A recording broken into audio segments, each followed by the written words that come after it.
This is Walkie Talkie Podcast. Hai Evelas. Selamat datang di Economics Muse. Yeay. Aduh. Ketemu Kak Amel lagi, Firman lagi. Walaupun sering ketemu, kayaknya aku tetap tanya kabarnya deh. Gimana nih kabarnya Kak Amel? Baik, luar biasa. Gimana nih Firman? Oh, aku juga nggak mau kalah. Aku baik, luar biasa. Allahu Akbar. Oh, Allahu Akbar ya. Okay. Emangnya sore ini kita ketemuan mau ngapain sih Kak? Enaknya ngapain tuh menurut Firman? Aduh, kalau sesuai yang aku tahu sih kita mau bahas seputar perekonomian ya. Berat ya bahasan kita. Aduh, dibuat ringan aja kali ya. Iya kali ya. Dan kalau nggak salah nama materi atau nama podcast kita itu namanya Economics Muse. Bener banget. Kamu tahu nggak itu apa? Belum tahu sih kebetulan. Emang itu apa sih Kak? Aku kasih tahu ya. Jadi Economics Muse itu adalah wadah penyampaian opini dengan terkait isu-isu terkini dengan kajian ekonomi. Begitu, Oke. Firman. Kayaknya audiens di sana udah tahu nama panggilan kita, tapi belum tahu kayak hal-hal lain tentang kita nih. Kayaknya perkenalan dulu nggak sih Kak, biar Oh iya. orang-orang tahu. Lupa aku perkenalan. Jadi, aku Amalia Meser Cindy dari Ekonomi Pembangunan Angkatan 2022 dan ditemani oleh Halo, aku Firman Maulana Adsan dari Ekonomi Pembangunan 2023. Nah, kali ini Economics Muse kembali hadir nih dengan tema yang menarik dan pastinya masih seputar dunia ekonomi. Bukan Economics Muse namanya kalau kita nggak membahas isu-isu terkini nih Firman. Apalagi nanti kita akan membahas tema terkait economics digital dan UMKM. Aduh, oke. Yang terkini pasti viral dan banyak dibahas kan ya Kak. Emang kita mau bahas apa sih kalau boleh tahu? Kasih tahu nggak ya? Kamu nggak tahu masa? Aduh, karena terlalu banyak yang viral jadinya bingung deh ini mau bahas yang mana. Mungkin aku kasih tahu aja ya. Jadi nanti kita akan membahas tentang TikTok Shop. Nah, makanya kalian harus stay tune ya. Jadi kita ini nggak berdiskusi berdua aja nih Firman. Nanti akan ditemenin oleh narasumber yang katanya update nih tentang berita TikTok Shop ini. Aduh, pastinya update dong. Nah, audiens, kita langsung perkenalin aja kali ya kepada narasumber kita. Halo Kanida. Halo Firman Amel. Gimana nih kabarnya pada hari ini? Alhamdulillah baik. Kalian gimana nih? Alhamdulillah. Kita Luar juga baik ya. biasa. Allahu Akbar ya. Berarti Kak Amel ikut-ikut aku juga. Kanida Allahu Akbar juga nggak? Allahu Akbar. Oke, semangat Oke. banget ya berarti. Oke, sebelumnya kan ada pepatah tuh Kak, tak kenal maka tak sayang. Kalau kita mah mungkin udah tahu secara garis besar ya. Tapi audiens di rumah nih belum tahu siapa nih Kanida. Mungkin boleh perkenalan dulu nih Kanida. Oke, halo semuanya. Kenalin aku Nida Yulianti dari Prodi Ekonomi Pembangunan Angkatan 2020. Salam kenal. Oke, salam kenal Kanida. Jadi pada hari ini nih Kak, kita itu mau bahas putar ekonomi digital dan UMKM, khususnya yang lagi rame banget dibahas yaitu tentang TikTok Shop. Nah, aku punya pertanyaan deh buat Kanida. Kanida sendiri pengguna TikTok Shop nggak ya? Kebetulan iya. Waduh, kebetulan Wah, banget ya. kebetulan banget ya. Kayaknya nggak mungkin yang nggak download TikTok nggak sih? Iya, Iya. kayak Jadi kalau download TikTok pasti larinya ke TikTok TikTok Shop Shop. juga. Oke, aku mau tanya Kanida nih tentang pemberhentian atau penstopan aplikasi TikTok Shop ini. Menurut pandangan Kanida gimana nih?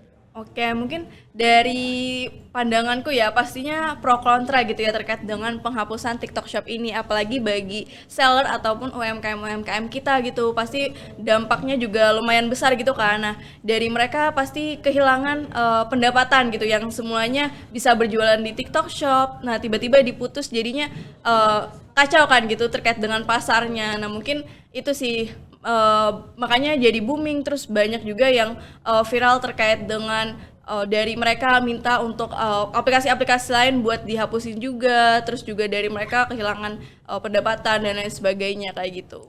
Oke, karena kalau lagi viral ini pasti menyangkut banyak orang ya. Ya. Tapi sebenarnya aku tuh penasaran, kalau TikTok Shop sendiri tuh pengaruhnya itu besar banget nggak sih pada perekonomian kita kayak gitu? Oke, pastinya itu menurutku berdampak gitu ya terkait dengan ekonomi digital dan juga UMKM. Apalagi dari UMKM kita pasti diarahin juga nih untuk go digital. Nah, makanya dari sini sebenarnya dari mereka udah beradaptasi nih untuk menyesuaikan perkembangan zaman kan dengan memasuki TikTok Shop. Nah, terus juga dari TikTok Shop sendiri tuh lumayan besar gitu pengaruhnya ataupun dampaknya terhadap global. Contohnya kayak dari jumlah penggunanya pun tahunnya semakin meningkat kan, apalagi setelah adanya pandemi COVID-19 kemarin. Nah, terus juga dari segi produk ataupun penjual nih yang ada di TikTok Shop itu berdasarkan yang aku riset itu sekitar 10 juta lebih gitu. Nah, di mana produk yang dijual mereka itu juga udah mencapai 100 juta lebih. Makanya dari situ pastinya pendapatan dari para seller itu juga meningkat kan. Nah, itu nantinya akan meningkatkan kesejahteraan dan akan berdampak juga pada perekonomian kayak gitu. Oke, selain kalau misalnya dari segi perekonomian, ada nggak sih Kak dampak positif lain untuk seller dan customer khususnya dengan adanya TikTok Shop ini? Kayak pastinya ada banget ya dampak positifnya. Yang pertama mungkin dari segi sellernya dulu nih. Jadi dari TikTok Shop ini sebenarnya udah memberikan kemudahan gitu bagi para seller untuk memasuki pasarnya. Contohnya kayak dari segi pendaftarannya, terus juga mungkin administrasinya juga mudah gitu, gampang diikuti lah kayak gitu. Karena ada tutorialnya juga, terus dari pembayarannya, terus dari administrasi yang lainnya itu juga lebih mudah dibandingkan mungkin buka toko kita perlu izin usaha dan lain sebagainya kayak gitu. Terus juga dari kontennya kan, kalau misalkan kita sebagai seller mudah kan, maksudnya bikin konten dan lain sebagainya itu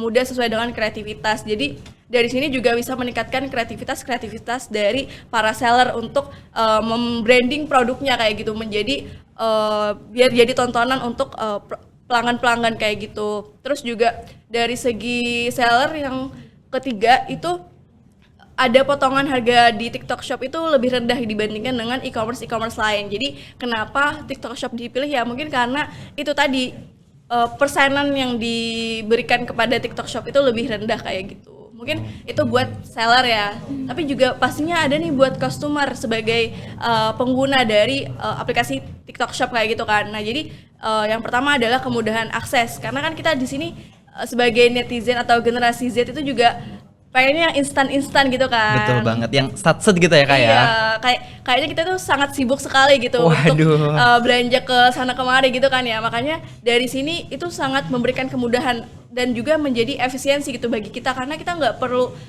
keluar berjam-jam buat cari ke sana kemari produk yang kita inginin. Kita tinggal scroll TikTok aja nih, terus nemu kalau misalkan ada produk yang kita inginin, kita tinggal masukin ke keranjang. Nah, itu check outnya kapan kan kita nggak tahu ya, nanti aja gitu, belakangan kan nggak apa-apa. Pokoknya masuk keranjang dulu Iya, gitu kali ya. benar. Nah, itu salah satu dampak positifnya juga. Terus dari TikTok Shop juga memberikan promo-promo nih atau diskon-diskon yang luar biasa, apalagi sebagai cewek kan pastinya kalau ngelihat promo sangat menarik gitu ya. Siapa nih yang lihat promo langsung check out? Iya. Saya walaupun bukan cewek, tapi kalau lihat promo siapa yang nggak mau ya, Siapa sih yang teman-teman. Iya, benar-benar. Jadi itu sih. Terus juga banyak barang yang bisa kita lihat gitu di TikTok Shop, gak hanya baju tapi juga bisa lipstick, skincare, make up, terus juga sepatu dan lain sebagainya. Jadi ada berbagai macam pilihan lah di sana kayak gitu. Berarti dampak positifnya banyak banget ya Kak, dari benar. UMKM ataupun dari sudut pandang konsumen tuh banyak banget. Nah, selain dampak positif berarti ada dampak negatifnya dong pasti. Ya, pasti. Nah, menurut Kakak dampak negatif dari TikTok Shop ini apa sih untuk UMKM? Oke, terkhusus untuk UMKM ya. Dari segi ini sih terkait dengan konten yang bijak kayak gitu. Dimana kan kalau misalkan di TikTok Shop itu kan pakai algoritma ya, yang mana ada fitur FYP. Jadi kalau misalkan viral itu bakalan banyak nih orang yang melihat ke sana, dan otomatis produknya juga akan mengalami peningkatan untuk pembeliannya. Nah, dari situ sebenarnya banyak juga seller-seller yang tidak menggunakan secara ramah gitu. Maksudnya dari segi kontennya, misalkan kontennya yang tidak sesuai dengan aturan ataupun melanggar gitu terkait dengan norma-norma yang berlaku di masyarakat. Misalkan menampilkan konten-konten yang mohon maaf tidak senonoh dan lain sebagainya, itu kan pasti berdampak juga nih. Walaupun itu viral, cuman kurang enak aja kan ya kalau misalkan dilihat. Jadi gimana caranya juga seller ini bisa bijak untuk menggunakan konten-konten yang ada di TikTok Shop kayak gitu. Terus juga dari dampak negatif lainnya adalah timbulnya persaingan yang ketat dan tidak sehat kayak gitu. Contohnya kayak banyak seller-seller yang menurunkan harganya demi banyak orang yang membeli di mereka gitu. Nah, jadi di situ kan akan melemahkan UMKM lokal juga kan. Jadi pastinya nanti akan daya saingnya juga akan berkurang kayak gitu. Terus Mungkin dari UMKM lainnya adalah itu tadi sih, adanya algoritma dari TikTok tadi kan. Jadi itu sih yang agak susah gitu untuk masuk ke sana. Mungkin walaupun dari segi kemudahan akses kita mudah dari UMKM untuk mengakses, cuman dari segi kontennya, terus dari segi produknya kita harus menampilkan yang lebih unik biar dari pengguna TikTok itu bisa notice produk kita kayak gitu. Oke, kalau misalnya udah ngomongin persaingan yang tidak sehat itu kayaknya udah ngeri banget nggak sih di dunia bisnis, apalagi kan UMKM lokal kadang-kadang kan yang masih skalanya kecil musuhnya perusahaan-perusahaan gede yang mainnya di ranah TikTok juga. Nah, kalau dari Kanida sendiri ada nggak sih Kak solusi agar UMKM lokal kita yang masih kecil-kecil ini tuh tidak terkena dampak negatifnya secara besar kayak gitu? Oke, mungkin yang pertama yang dilakukan adalah gimana caranya dari UMKM juga punya strategi pemasarannya masing-masing gitu. Jadi dari mereka bisa menonjolkan, oh ini loh karakteristik dari pemasaran produkku kayak gitu, produk UMKM yang dijalankan kayak gitu. Jadi dari situ itu bisa punya karakteristik yang melekat kepada konsumen. Jadi dari konsumen itu udah tahu kalau misalkan ngelihat produknya atau ngelihat konten-konten pemasarannya misalkan nih, oh itu ternyata produk dari UMKM A gitu. Oh ini ternyata produk dari UMKM B. Nah jadi itu kan udah melekat ke konsumen dan nantinya dari konsumen ini bakalan terus untuk menjaga atau membeli di produk UMKM itu. Nah, jadi gimana caranya kita juga bisa memaksimalkan strategi pemasaran tadi. Terus juga tentunya dengan adanya teknologi ini kita bisa memanfaatkan gitu dari UMKM untuk lebih kreatif dan inovatif lagi. Jadi ibaratnya bikinlah konten yang sebenarnya menyajikan bobot yang berkualitas kayak gitu. Contohnya misalkan menjual produk dengan sambil belajar matematika misalkan ya. Itu kan berkualitas gitu ya. Kualitas tadi agak pusing juga ya kalau kayaknya belajar matematika mau belanja. Oke, nah itu mungkin salah satu strategi yang bisa dimaksimalkan gitu, ada inovasinya. Terus juga dari UMKM bisa menggait juga influencer-influencer yang ada di TikTok. Makanya kan biasanya sering itu ada endorse dan lain sebagainya. Jadi itu sih bisa dimaksimalin dari segi itu. Wah, menarik banget ya Kak. Nah, terkait penghapusan TikTok Shop nih, kan kemarin sempet rame nih, ada yang pro, ada yang kontra. Bener Menurut banget. pendapat Kakak, tindakan pemerintah untuk menghapus TikTok Shop itu udah bener belum sih Kak? Oke, mungkin kalau misalkan dilihat dari tujuan awal pemerintah untuk menghapus TikTok Shop itu kan yang pertama karena pengen melindungi UMKM dan juga menjaga perlindungan terkait dengan data-data pengguna kayak gitu kan. Nah, sebenarnya dari pemerintah ini kenapa pengen menghapus TikTok Shop itu tadi karena di TikTok Shop itu terjadi strategi predatory pricing gitu, di mana dari UMKM ini dapat menurunkan harga jualnya dan nantinya akan berdampak pada melemahnya UMKM. Jadi tidak bisa bersaing secara global kayak gitu. Terus juga ada banyaknya persaingan antara barang-barang impor kan dengan produk-produk lokal yang mana dari mereka tidak bisa bersaing secara global gitu ke produk-produk impor. Nah, itu salah satunya juga nih alasan dari pemerintah untuk menghapusnya. Nah, mungkin dari situ sebenarnya kalau misalkan dibilang tepat, alasannya sebenarnya udah benar gitu untuk melindungi UMKM, tapi dampak setelahnya itu kan pasti juga dirasakan nih bagi UMKM, apalagi kan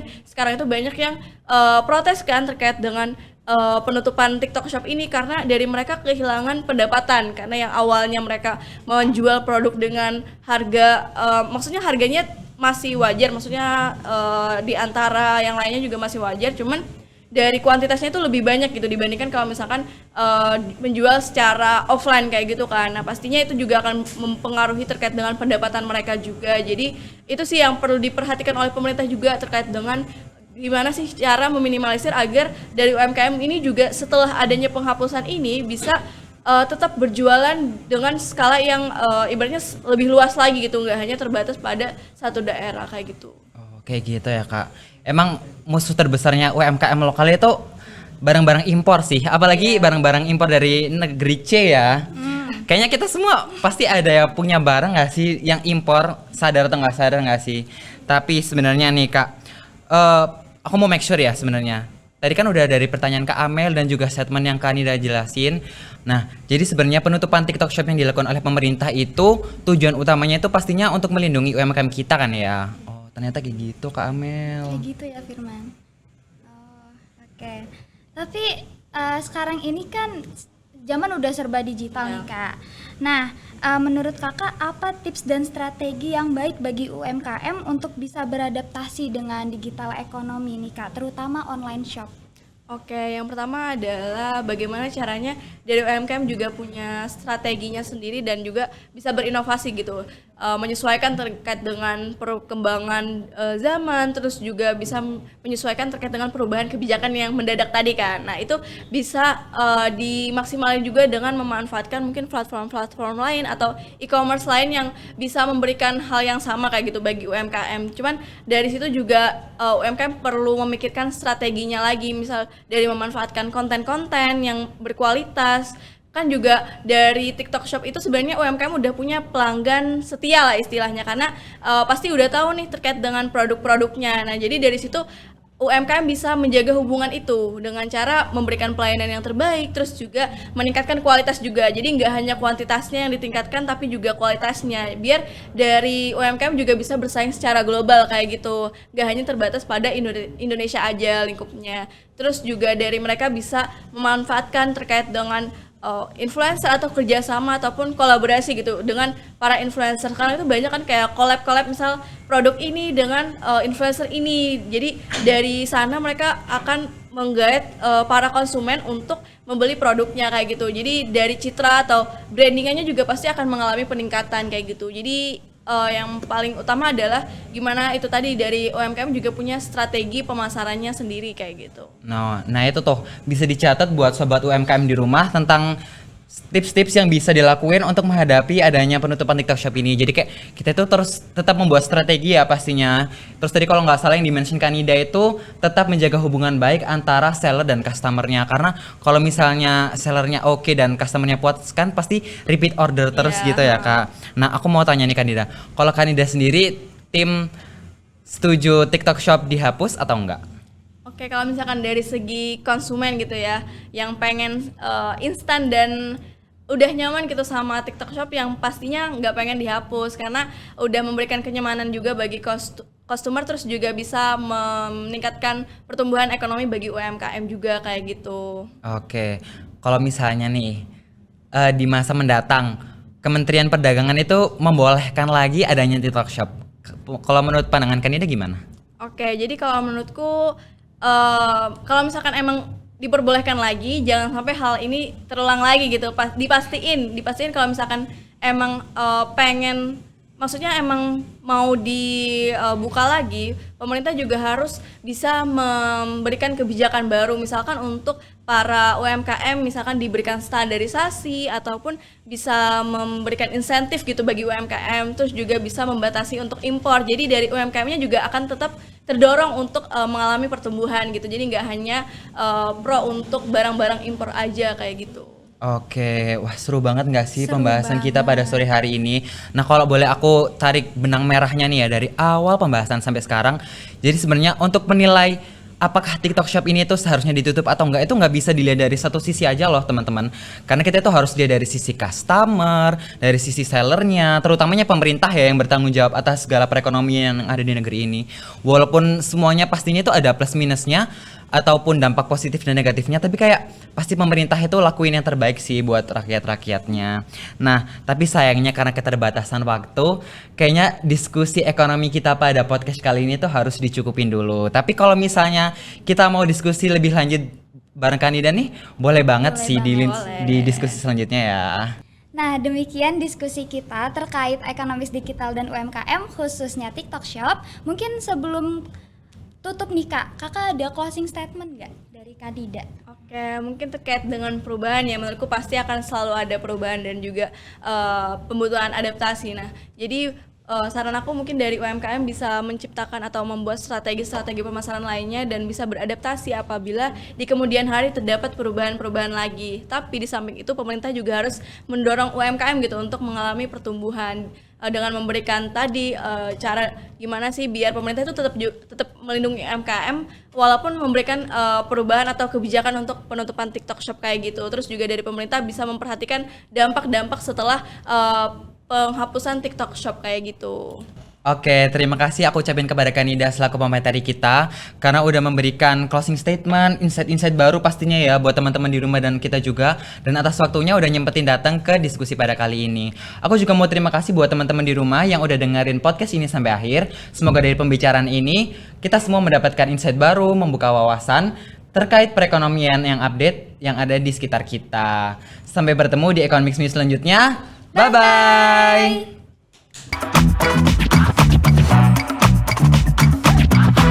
This is Walkie Talkie Podcast.